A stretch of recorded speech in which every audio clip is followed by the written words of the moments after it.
नमस्कार, संतोष की रिपोर्ट में आप सबों का स्वागत है। और आज हम संतोष की रिपोर्ट में बात बिहार के उस राजनीतिक घटनाक्रम की कर रहे हैं जो हर पल बदल रही है। जी हाँ, बहुत मुश्किल है ये समझना कि राजनीति किस करवट लेने जा रही है। नीतीश इस बार क्या फैसला लेने वाले हैं, या फिर बीजेपी नीतीश को किस तरीके से घेराबंदी कर रही है। मतलब दोनों इश्यूज को लेकर हर पल कुछ न कुछ अपडेट आता रहता है। देखिए, विधानसभा का सत्र चल रहा है और इस सत्र के दौरान ये साफ देखने को मिल रहा है कि पूरा सत्र फिक्सिंग है। विपक्ष सरकार पर हमलावर दिख ही नहीं रही है। लोग आश्चर्य है। लग रहा था कि नीतीश पर अटैक करेंगे विपक्ष के नेता तेजस्वी यादव, दूर दूर तक दिखाई नहीं दे रहा है। आज बजट सत्र के दौरान जो कुछ हुआ तो उस बात को भी तेजस्वी ने बड़ा हल्के अंदाज में कहा, और लगा ही नहीं कि तेजस्वी इस बात को लेकर कुछ अलग कुछ कहने के संदेश देने की कोशिश कर रहे हैं। ये तभी होता है जब कुछ अंदर खाने में चलता है। और आज विधान परिषद में जो कुछ भी हुआ उससे तो ये साफ दिखने लगा है कि कुछ न कुछ चल रहा है। राबड़ी देवी बजट सत्र में लगभग 15 मिनट तक लगातार बोली। हालांकि जो बजट से संबंधित बातें थी वो तो उन्होंने पढ़कर बोली, लेकिन उसके बाद जो कुछ भी बोली लगभग 5-6 मिनट तक क्या बोली है वो। और जिस तरीके से सदन के तमाम नेता चुपचाप राबड़ी देवी की बात को सुनता रहा, ऐसा लग रहा था कि मौन स्वीकृति तो नहीं है। जी भर कर आज राबड़ी ने बोली है। नीरज जी को तो उन्होंने कह दिया कि हमें तो कैदी नंबर तक घोषित कर, लेकिन किसी की जुबान नहीं खुली, किसी ने हल्ला हंगामा नहीं किया। मतलब ऐसा लग रहा था कि राबड़ी देवी के बात का प्रतिकार करने से कहीं नीतीश नाराज तो नहीं हो जाएंगे। बीजेपी वाले भी चुप थे।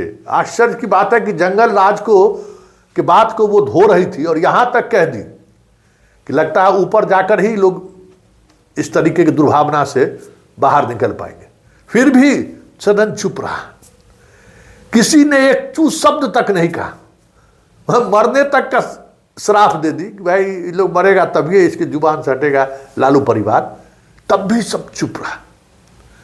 ये खामोशी कहीं न कहीं दिखा रहा है कि कुछ न कुछ चीजें चल रही है, कुछ न कुछ स्तर पर बात हो चुकी है। बस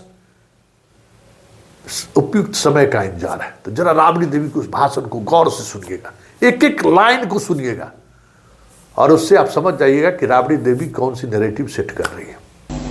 कितने सत्ता पक्ष के लोग हैं, आज तक 15 साल भुलाया लोग नहीं, जंगल राज नहीं भुलाया है, ताकि बिहार के जनता भुला गया है। बिहार के जनता भुला गया है। बाकी लोग वही एक बीमारी ये लोग के है। ये बीमारी कब छूटेगा? जब भगवान ये लोग को बुलाएंगे तब छूटेगा। हाँ, तब छूटेगा, न तो मुंह तो ये लोग का खुला हुआ है। क्या बोलना है नहीं बोलना है, लगातार लालू यादव और नीरज जी तो उनको कैदी नंबर रखे हुए हैं।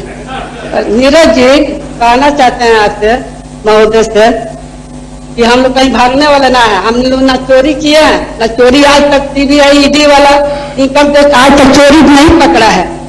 बिना सजाए, बिना चोरी के सजाए हुआ है लालू यादव का। क्या सब पलुआर पर रोज नोटिस आता है, ईडी या सीबीआई के रोज कल परसों नोटिस आया सब पूरा पलुआर। तो हम लोग भागेंगे? जहाँ बुलाएगा कहाँ जाएंगे? बाकी आप लोग कैसा लुटेरा आदमी और डर से मारे आप लोग सीबीआई ईडी से भाग रहे हैं। हम लोग भागने वाला नहीं है, ना कहीं भागेंगे। बिहार हमारा है और बिहार हम रहेंगे। बिहार में कहीं हम लोग जाने वाला नहीं है। बाल बच्चा के आप लोग लक्षण लगाते हैं, पारिवारिक रिश्ता होता है, अलग होता है, बाकी कुल राजनीति अलग होता है। तो आप तो देखते हैं कि जदयू चाहे बीजेपी परिवार पर मैंने बोलना शुरू लोग कर देता है। क्या कर लिया है हमारा परिवार, क्या किया है? कितना आप लोग कितना भाषण देते हैं। माननीय आदरणीय वाजपेयी जी के समय में कब पैसा हम लोग को मिलता था बिहार के काम करने के लिए? जितना भारत सरकार के रोड था सब रोक लगा दिए थे पैसा देने का, बना और गड्ढा मिला, सब रोड में गड्ढा मिला। और जो राज्य सरकार के रोड था वो बनाने का हम लोग काम किए, बच्चों को पढ़ाने के काम किए, गरीब गरीब बच्चा के हम लोग नहवाने का, बाल काटने का काम किए। आप लोग तो ठेला वाला, खोचा वाला के, फल वाला के, सब्जी वाला का, मीट मछली वाला के, सब उजाड़ के कहीं जगह देना चाहिए उन लोग को, बेचने की जगह मिलना चाहिए महोदय, कहीं तो जगह बाजार लगाने को लोग को मिलना चाहिए। गरीब आदमी है, रोज कमाए खाए वाला आदमी है, गरीब आदमी, कोई जात के गरीब हो, ये नहीं कह रहे कि फलने जात पे हो। तो ये सब काम करना चाहिए सरकार को। सरकार तो और उजाड़ रही है गरीबों के, और गरीब के नाम पर सरकार चल रहा है, झूठों के सरकार चल रहा है, गरीबों का नाम ले रहा है सरकार। ये गरीब पढ़ाई कर रहे हैं, हो कर रहे हैं, कहीं कुछ मिल रहा है, सबका तनख्वाह बन है, टीचर लोग की तनख्वाह बन है। तो टीचर लोग जो बीपीएससी में जो कारण हुआ है, तो पेपर लीक हुआ है, बीपीएससी में पेपर का जांच हुआ, लिपापोती हो गया। और जो बीपीएससी जो छाते हुए जो लड़का है हमारा, वहाँ धरना पर बैठे हुए गर्दनी पर, उसको काहे नहीं सरकार बहाल कर रही है, काट के काहे बहाल कर रही है, उसको भी परीक्षा ले सरकार। तो धरना पर लोग बैठे, आज तक सरकार गया हुआ धरना पर, आज भी धरना पर लोग बैठे हुए, तो उस पर तो जाना चाहिए ना, सरकार का फैसला करना चाहिए, टाइम देना चाहिए, कितना दिन बहाल आपको भी करेंगे।